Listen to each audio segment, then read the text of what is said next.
Can I have leftovers, please? I am hungry. I haven't eaten for days. Please help me. Judith's voice trembled as she stood in front of the counter. Her ash-colored gown was torn and stained with mud. Her hair was rough and scattered around her face. Her bare feet felt cold against the shiny tiles of the restaurant floor. The whole restaurant went quiet. People stopped eating. Spoons froze halfway to mouths. Phones pointed at her. Behind the counter stood Sandra. Sandra was the manager. She wore a bright, expensive Ankara gown, gold earrings, and a neat black wig that touched her shoulders. Her makeup was perfect. Her red lipstick shone when she smiled. Right now, Sandra was not smiling kindly. She was smirking. She looked at Judith as if she was a piece of dirt on the floor. "So," Sandra said loudly so everyone could hear, "you want food, for free?" Judith nodded, tears already in her eyes. "Just leftovers, Ma. Anything they didn't finish. Please." Sandra slowly lifted her right leg and pointed at her high heel. "If you want to eat today," she said, voice cold and sharp, "kiss my shoes." The whole restaurant gasped. Some customers covered their mouths, some laughed in shock, others shook their heads. Judith stared at the shoe. Sandra leaned closer. "Kiss my shoes," she repeated, "then use your tongue to clean them. Everyone knows people like you are lazy. You don't want to work. So if you want help, prove you are ready to do anything." She laughed, a loud, mocking laugh. Judith's heart broke, her hands shook, her stomach cried for food. Everyone was watching.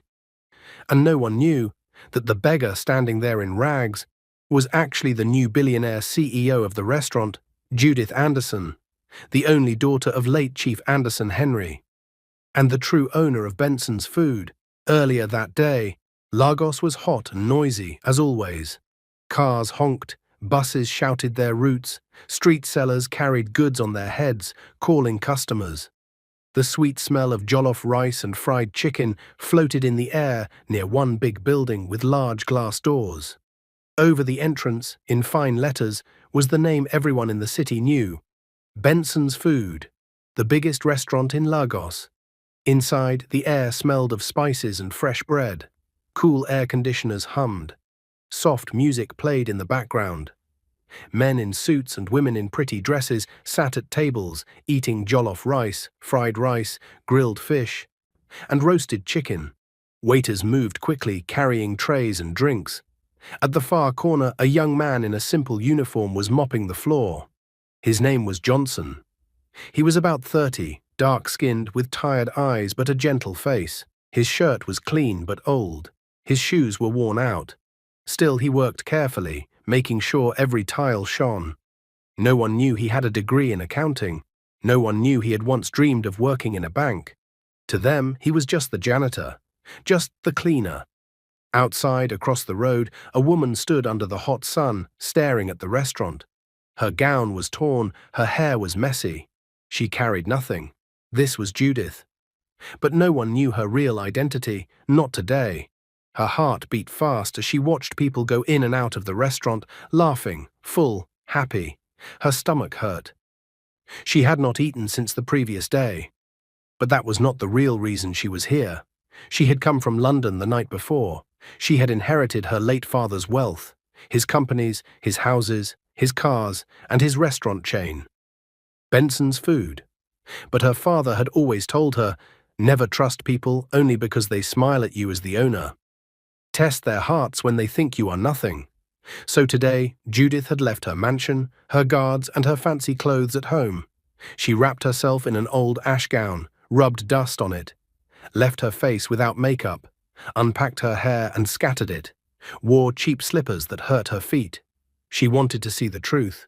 She wanted to see how the staff treated the poor. She took a deep breath. "I can do this," she whispered to herself. Then she crossed the road and walked toward the glass doors. As Judith stepped into the restaurant, the cold air hit her skin. At once people stared, mouths turned down, eyebrows lifted. Some customers shifted their chairs away, as if her poverty could jump on them like a sickness. A little boy pointed at her gown, but his mother quickly pulled down his hand and whispered something into his ear. Judith felt very small, but she kept walking towards the counter. Behind it stood Sandra, the manager. Sandra's eyes ran from Judith's rough hair to her dirty gown to her bare feet. "Excuse me," Judith said softly. "Please, Ma, can I talk to you?" Sandra put one hand on her waist. "Talk quick," she snapped. "Can't you see I am busy?" I am very hungry," Judith began, her voice shaking but still gentle. "I have not eaten for days. Please, I am not asking for money. I only want leftovers. Any food people did not finish. Please, Ma." The restaurant grew quiet. A waiter paused with a tray. Even Johnson stopped mopping and looked up. Sandra blinked, then slowly her lips curved into a cold smile. "So that is why you entered here?" she asked loudly. "To beg for food? In this place? Are you the only hungry person in Lagos?" Judith swallowed hard. "Please, Ma, I am not lazy. Life just became hard. I will work if there is any small job. Wash plates, clean the floor, anything. I just need food."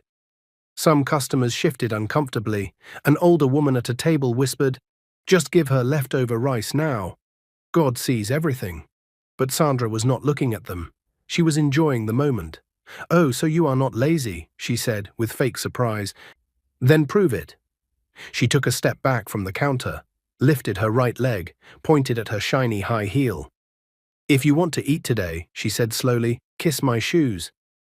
The words fell like a bomb. People gasped again. Judith's eyes widened. Ma, she whispered.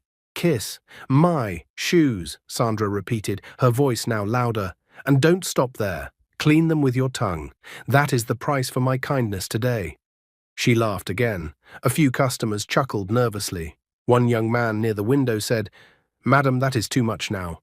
Another person muttered, "She is lazy, Ja. Let her do it if she is truly hungry." Judith felt tears burn her eyes. Her heart stabbed with shame. Her stomach growled, but her spirit pulled back. She looked at the shoe. She looked at the faces around her. I can't do that," she whispered. Sandra's smile disappeared. Her eyes turned hard. "Then get out of here," she snapped. "Leave my restaurant now. You are embarrassing us. If our new billionaire CEO comes from London and sees someone like you standing here, what will she think?" Judith's chest tightened at those words. "If only you knew," she thought. Two security guards came closer. Sandra pointed at the door. "Remove her, now." They did not hit Judith, but they pushed her gently, forcing her to walk backward until she reached the door again. Judith stepped outside. Her eyes were full of tears. Her throat was burning. She did not beg again. She just sat slowly on a plastic chair by the wall outside the restaurant. Her stomach cried louder. Her heart cried even more. Inside, people went back to eating. Johnson had watched everything. His hand held the mop, but his mind was on the girl who was now alone outside. His heart hurt. He did not have much. In fact, the money in his pocket was the last money he had before salary. But he could not forget the look in Judith's eyes. He dropped the mop, wiped his hands, and walked to the counter. "Please," he said to the cashier, "1 plate of jollof rice, add 1 piece of chicken, and bottled water." The cashier frowned. "You sure? End of the month never reach O." "I know," Johnson said quietly. "Just do it." He paid. His pocket became empty. He carried the food outside. Judith was staring at the ground when she felt a gentle tap on her shoulder. She turned. Johnson stood there, holding the plate of jollof rice, the chicken, and a cold bottle of water. He smiled shyly. "My name is Johnson," he said softly. "I am a janitor here. I don't have much. But this is all I have today. I used my last money to buy this. Please eat it. Try to forget what happened inside." Judith stared at the food, then at him. Her eyes filled with fresh tears. Why would you do this for me?" she asked. He shrugged lightly. "Because you are hungry, and because what they did in there was wrong." Slowly, Judith took the plate with shaking hands. "Thank you," she whispered. "God will bless you." She ate. Each spoon of jollof rice tasted like life returning to her body. Johnson sat beside her quietly, saying nothing, just being there. When she finished, she wiped her mouth with the back of her hand. "Please," she said, turning to him, her voice now calm but serious. "What is your name again?" "Johnson," he repeated. "I am the janitor." "And the manager?" she asked. "The woman who spoke to me inside. What is her name?" Sandra, he said. She's the manager of Benson's Food. Judith nodded slowly. She looked him in the eyes. Johnson, can I have your phone number? She asked. Surprised, he blinked. My number? Why? Please, she said simply. I just want to remember you. He hesitated, then gave her the number. She wrote it down on a small piece of paper she pulled from somewhere inside her gown. Then she stood up. Thank you, she said again, for the food and for your kindness. She walked away slowly, her bare feet touching the hot ground.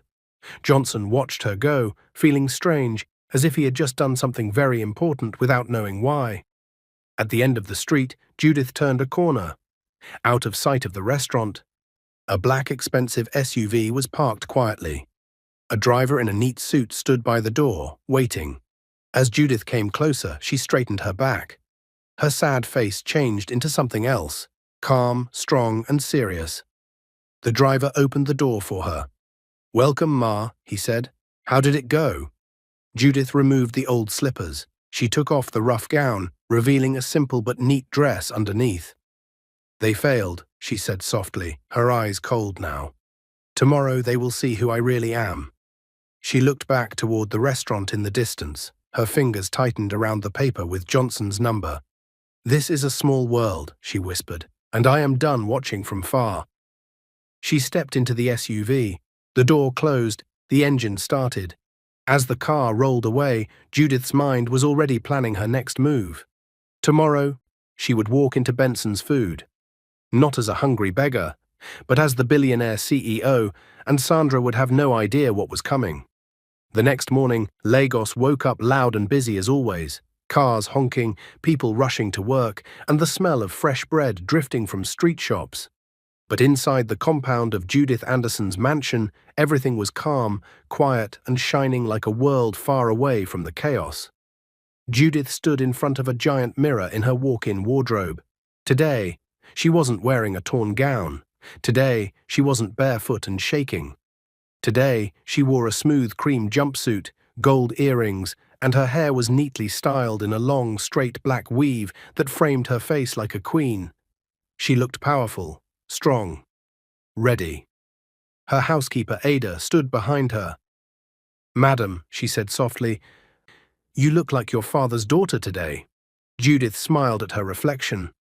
I am my father's daughter, she whispered, and today, everybody will see it. Ada nodded respectfully, then handed her a small purse. Your guards are waiting downstairs. Judith took a deep breath. Her heart was steady.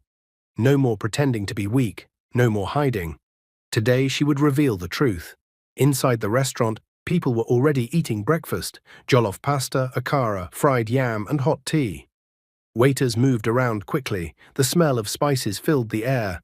Sandra, the manager, walked proudly from table to table with a fake smile plastered on her face.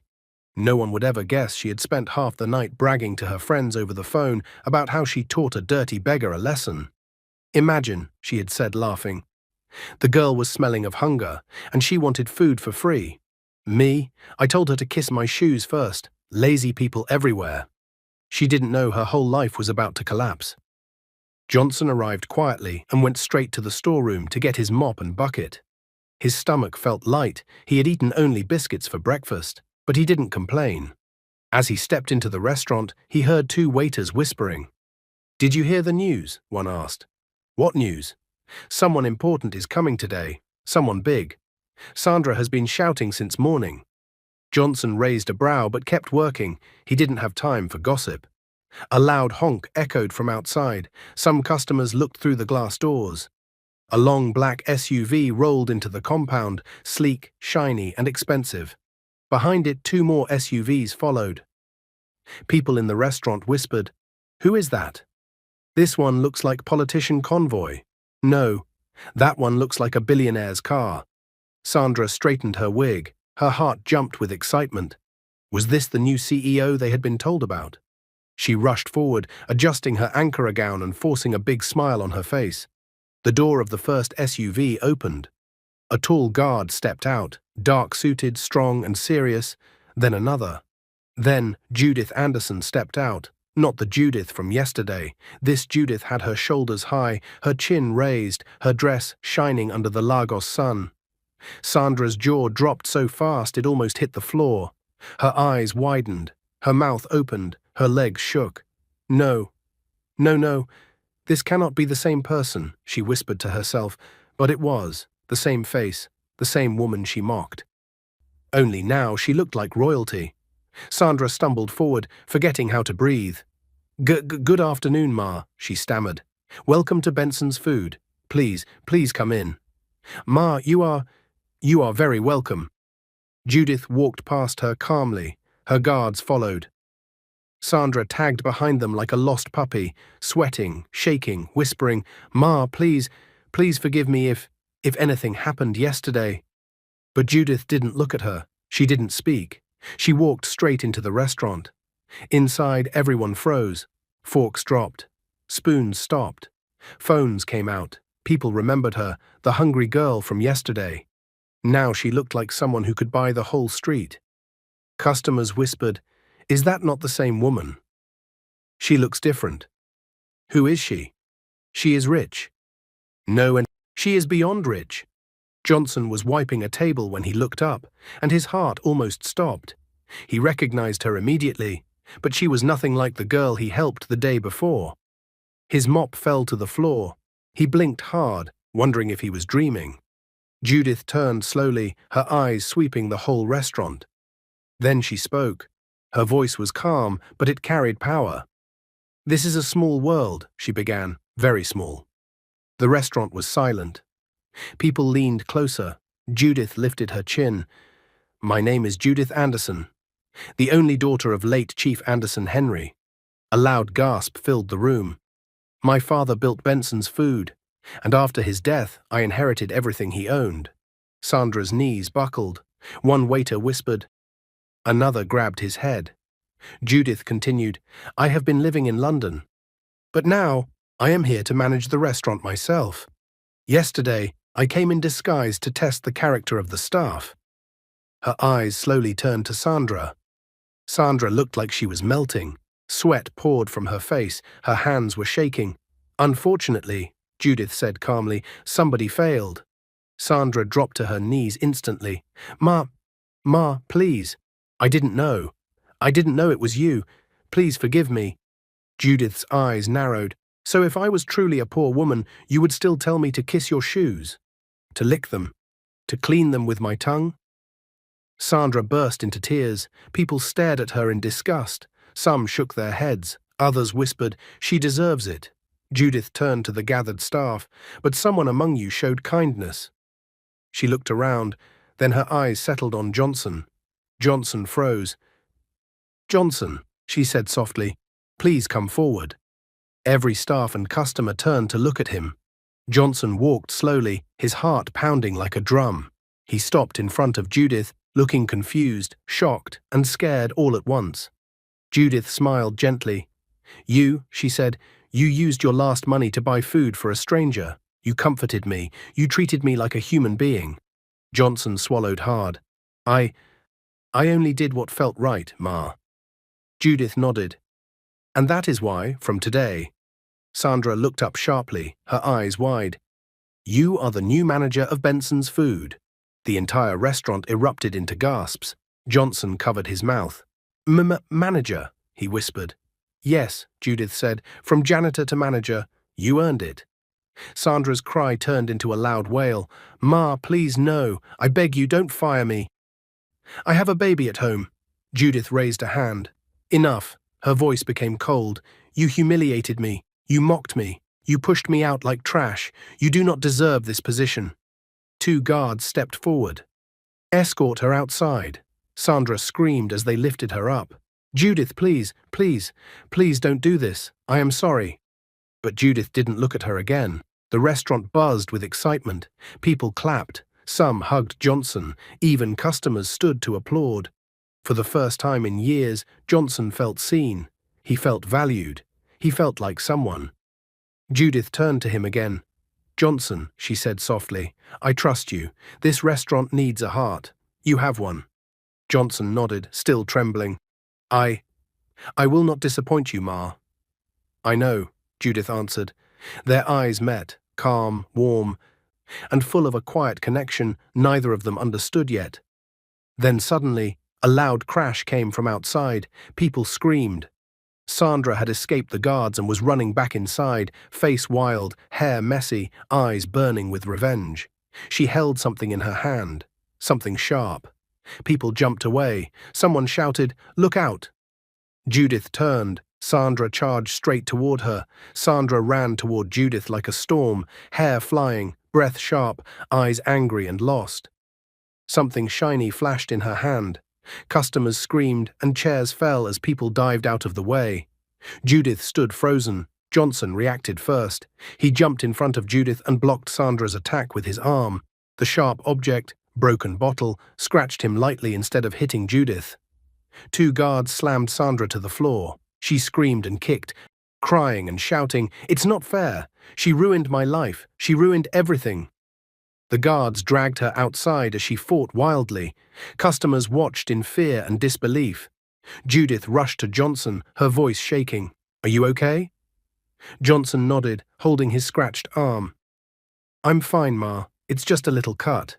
Judith breathed out slowly, her heart pounding. "You saved my life." Johnson smiled shyly. "You saved mine yesterday."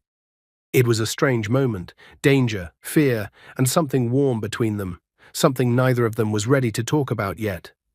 2 weeks passed. The staff got used to saying, "Good morning, Manager Johnson."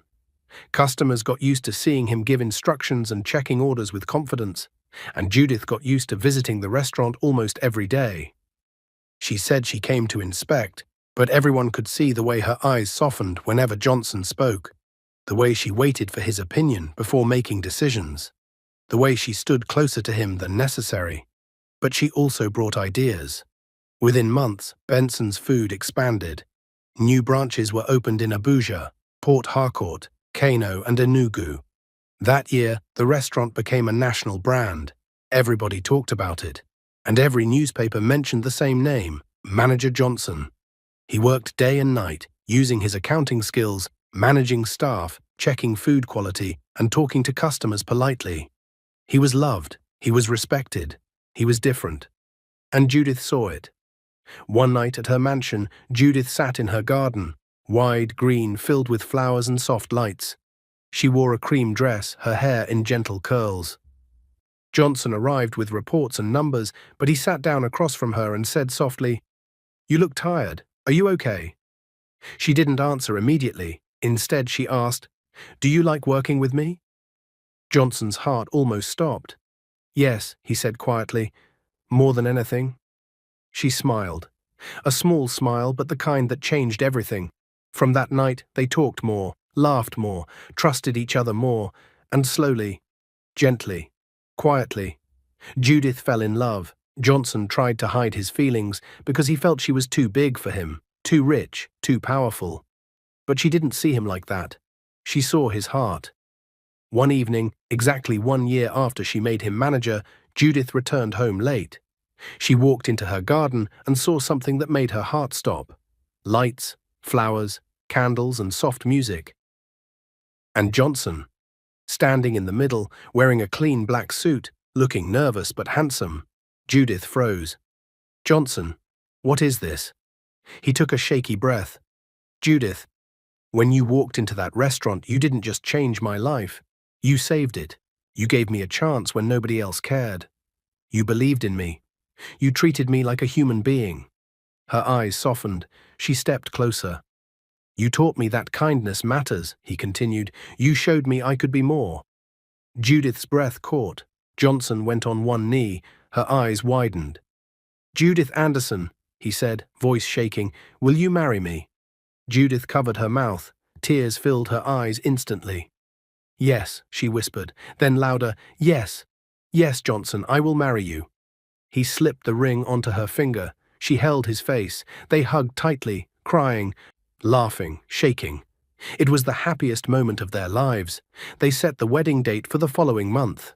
Everything was perfect, until Sandra returned. Sandra had disappeared after the incident at the restaurant. No one knew where she went. People whispered that she moved to another state. Others said she traveled abroad. Nobody expected her to come back, especially not with revenge in her heart.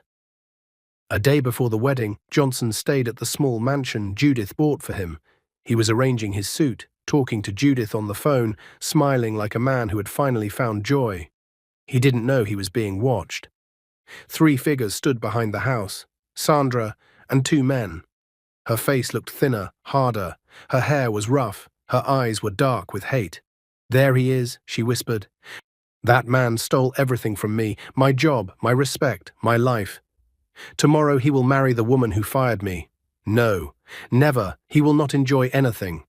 The 2 men nodded. They had been paid. At exactly 8:45 p.m., when Johnson stepped outside to throw trash away, everything happened fast. A cloth covered his face. A sharp pain hit the back of his head. The world spun, and everything turned black. At 9:30 p.m., Judith sat on her bed, wearing her pajamas, smiling as she looked at her wedding gown hanging on the door. Her phone rang. It was unknown number. She answered. A broken voice whispered, "He is with us. If you want him alive, tomorrow morning he must announce his resignation from Benson's Food, and he must cancel your wedding. Forever." Then the call ended. Judith froze. Her heart stopped. Johnson. Her hands shook violently. She called him. No answer. She called again. Again. Nothing. Judith stood up, breathing fast, her chest squeezed tight. No, this cannot be happening tonight. Not tonight. She ran down the stairs, shouting to her guards, "Call the police, trace the number. I want the location now." She grabbed her car keys. Her voice cracked as she whispered, "Please, God, keep him alive. Please." Johnson woke up with rope around his hands and feet. His head hurt. The room smelled like cement and dust, an uncompleted building, dark and cold.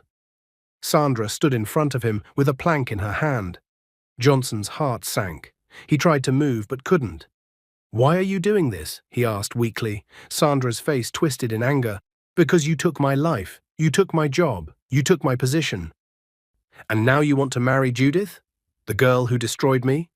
Johnson swallowed. "Sandra, please, don't do this." She laughed, a dry, scary laugh.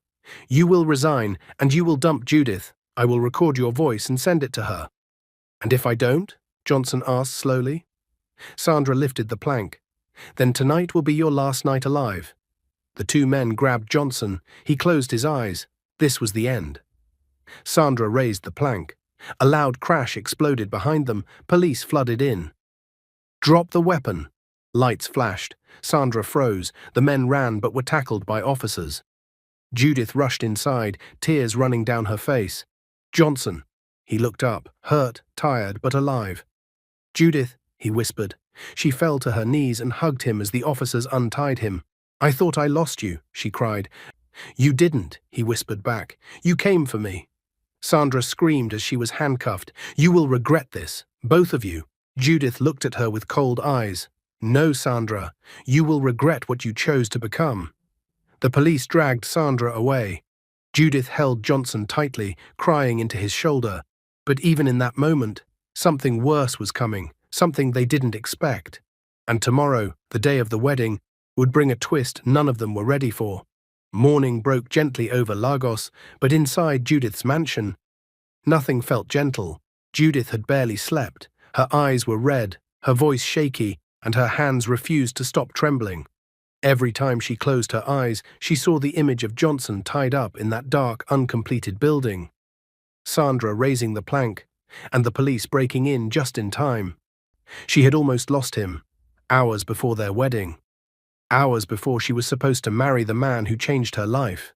Her guards, the police, and even a few trusted friends walked around the mansion compound, double-checking security, inspecting all corners, confirming exit points. Everyone was alert, because no one knew what else Sandra's gang might have planned. And even though Sandra had been arrested, fear still hung in the air like smoke. Inside the mansion, Judith stood in her wedding robe, white, fluffy, and soft. But she didn't feel soft at all. She felt shaken. Her mother's sister, Aunt Victoria, walked into the room with a gentle smile. "Judith," she said softly, "your makeup artist is downstairs. Are you ready?" Judith stared at the mirror. No makeup, no jewelry, just her tired, worried face. "Auntie, what if something happens again?" she whispered. "What if Sandra planned more? What if more people are involved? What if Johnson is not safe?" Aunt Victoria walked closer and held her hands. "Judith, listen to me carefully," she said. "Life will always test your joy. Especially when something good is about to happen. Sandra did her worst yesterday, but God saved Johnson. And you two are still here. Still standing. Still in love." Judith swallowed hard. "There's no real safety anywhere," Aunt Victoria continued, "but there is courage. And today, you must have courage." Judith took a long breath. She nodded slowly, then whispered, "I will marry him. Nothing is stopping me." Aunt Victoria smiled and kissed her forehead. "That's my girl." Meanwhile, in Johnson's mansion, Johnson sat on his bed, hands shaking as he tried to tie his bow tie. He had insisted on getting dressed in his own mansion, even though it still felt haunted by the kidnap attempt. Officer Peter, a police detective assigned to stay with him until after the wedding, stood nearby. "You don't have to pretend you're fine," the officer said quietly. "It's okay to be scared." Johnson dropped the bow tie and sighed. "I just keep thinking, if the police had arrived 5 minutes later," he swallowed, "I wouldn't be alive today." Officer Peter nodded. "But they arrived in time, and that means your story isn't finished." Johnson looked up. "And Judith, she ran into danger because of me. She could have been hurt. She came because she loves you. That's what love does." Johnson took a deep breath. "I want to marry her today," he said firmly. "No matter what." "Then let's get you ready," the officer said, picking up the bow tie with a smile. "Your bride is waiting." They dressed him up. Black tuxedo, crisp white shirt, polished shoes. When he finally looked into the mirror, he almost didn't recognize himself. But one thing hadn't changed. His heart still beat fast for Judith. The wedding was being held in one of the grandest event centers in Lagos, a place with crystal chandeliers, long red carpets, and flowers everywhere. People filled the seats, family, friends, restaurant staff, customers, business partners, even journalists hoping to get photos of the billionaire bride and the miracle manager. Security guarded every entrance. Police cars waited outside. Nothing was being left to chance. Inside, soft music played. Guests whispered happily. She found love in a poor man. He saved her life. She saved his. They deserve this wedding. Then the doors opened wider. Johnson walked in. Everyone stood, clapping, cheering, smiling. He tried not to cry. His eyes searched for Judith, but she hadn't arrived yet.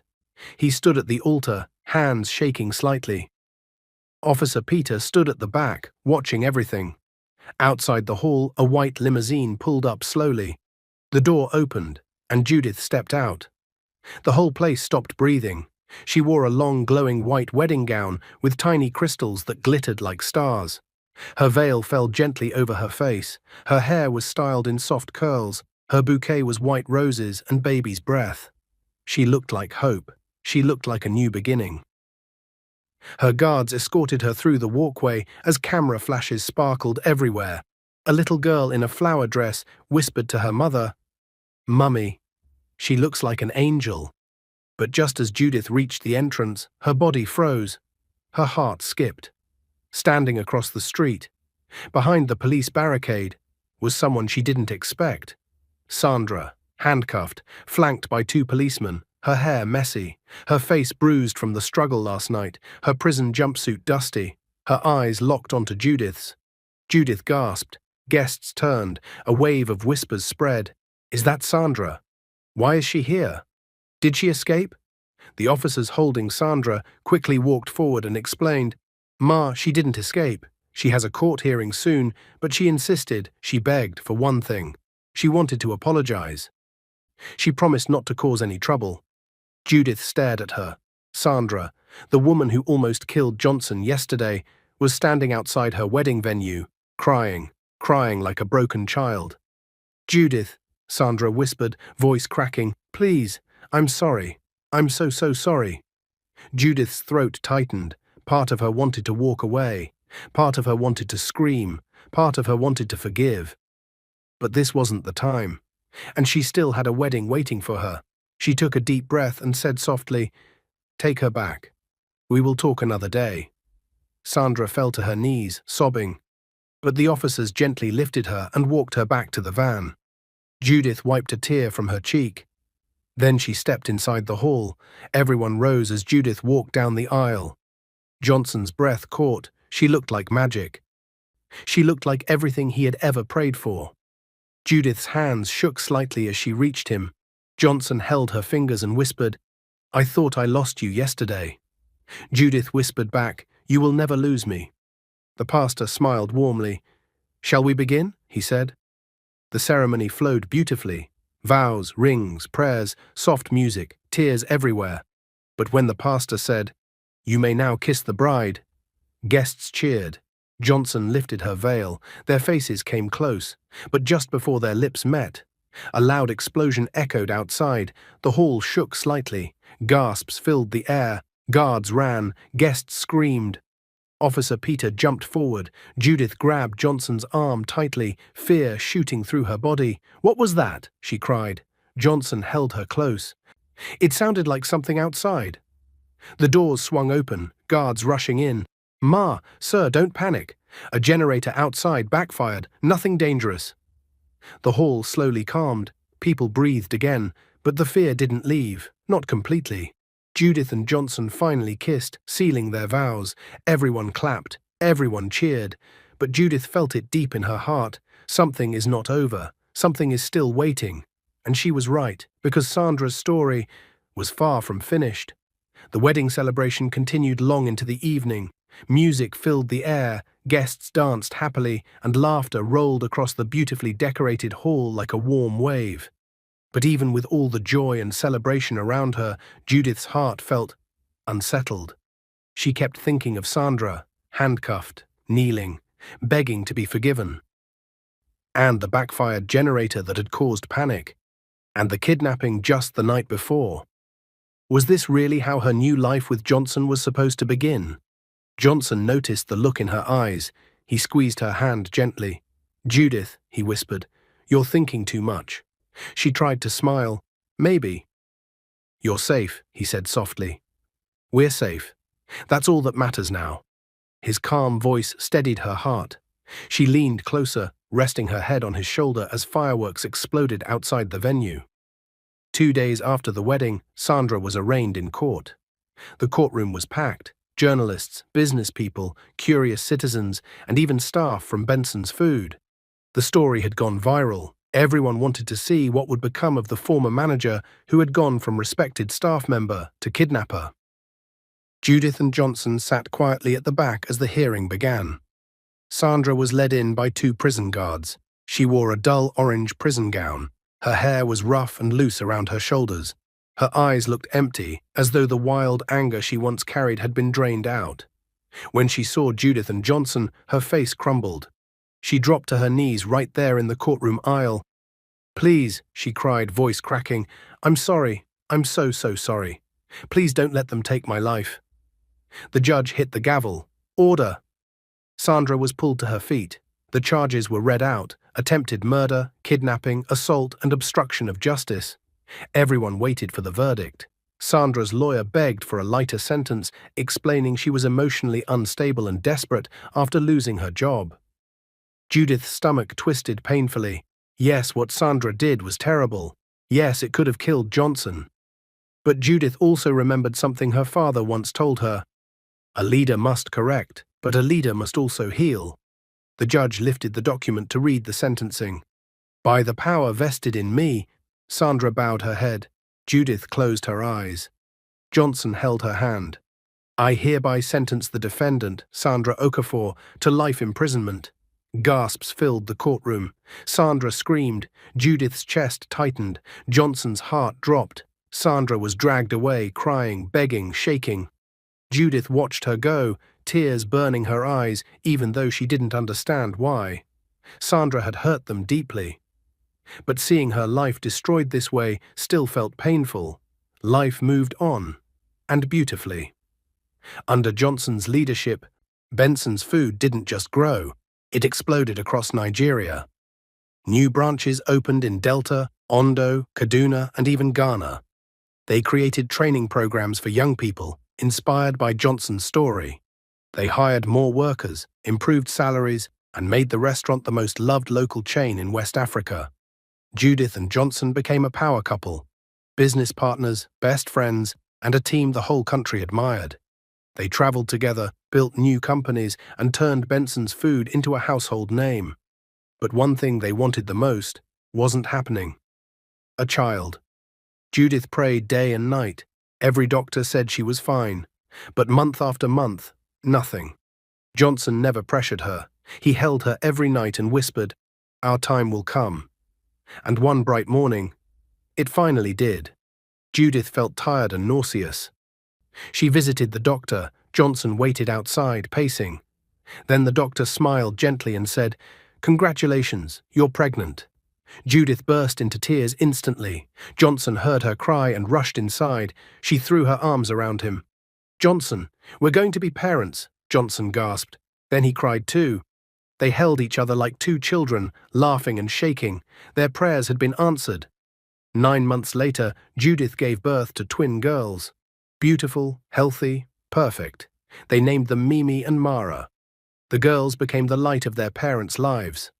On their 5th birthday, the mansion was filled with balloons, music, cakes, gifts, and happy children running everywhere. But the biggest surprise of that day didn't arrive at the gate. It arrived in a small yellow taxi. Judith looked out from the balcony and froze. A woman stepped out slowly. Short hair, slim body, wearing a simple second-hand dress. A soft smile on her face. Sandra. Out of prison. Judith whispered, "Johnson." "She's here." He rushed to her side, eyes wide with disbelief. "Sandra." They walked to the gate together. Sandra bowed deeply. "Thank you for reducing my sentence. Thank you for not letting me die in prison. Thank you for giving me a second chance." Judith studied her face. Gone was the pride, gone was the anger. All that remained was regret. Deep, painful regret. Sandra dropped to her knees. "I know I don't deserve forgiveness," she whispered, voice cracking, "but I want to say, I'm sorry for everything, for the restaurant, for the kidnapping, for trying to destroy your wedding." "I am sorry." Johnson placed a hand on his chest. He remembered how close he came to death, but he also remembered how Judith believed in second chances. Slowly, Johnson bent and lifted Sandra from her knees.